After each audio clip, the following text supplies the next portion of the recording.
రాజు అయినటువంటి ఉజ్జియా ఎవరిని ఆధారం చేసుకున్నాడంట? జకర్యాని ఆధారం చేసుకున్నాడు. అంటే జకర్యా ఉజ్జియాకి స్పిరిచువల్ లీడర్ గా ఉన్నాడు, స్పిరిచువల్ గురువు గారు అనమాట. ఓకే, అతని మీద ఆధారపడేవాడు.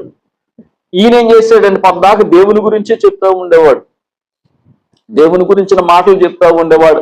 దేవుని మీద ఆధారపడాలయ్యా, దేవుడు మనల్ని దీవిస్తాడు, నువ్వు ప్రార్థన చెయ్యి, దేవుని మీద ఆధారపడని చెప్తున్న కొలది ఉజ్జియా దేవుని మీద ఆధారపడటం ప్రారంభించాడు. ఎందుకంటే తనకి 16 సంవత్సరాల వయసు అంటే ఏమీ తెలియదు.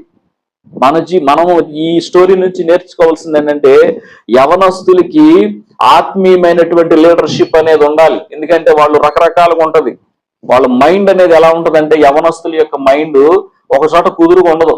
ఎందుకంటే హార్మోనల్ ఇంబ్యాలెన్స్ అనేది ఉంటది, ఎదుగుతూ ఉంటారు కాబట్టి వీళ్ళల్లో భౌతికమైన మార్పులు జరుగుతూ ఉంటాయి మనుషుల్లో. ఎందుకంటే ఒక దశ నుంచి ఇంకో దశ మారేటప్పుడు ప్రతి మనిషిలో కూడా కొన్ని హార్మోనల్ చేంజెస్ అనేవి జరుగుతూ ఉంటాయి, ఇంబ్యాలెన్స్ అవుతూ ఉంటాయి. ఓకేనా? అలాంటప్పుడు వాళ్ళు మాట వినరు, తల్లిదండ్రుల మాట వినరు, ఎవరో ఒకరిని ఆధారం చేసుకుంటారు, వాళ్ళు చెప్పే మాట మాత్రమే తీసుకుంటారు.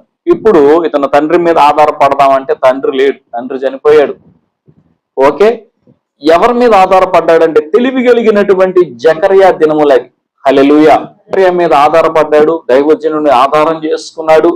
ఈ దైవజనుడు ఏం చేశాడంటే దేవుని మీద ఆధారపడ్డాడు కాబట్టి అతడు వర్ధిల్లుచు ఉన్నాడంటండి.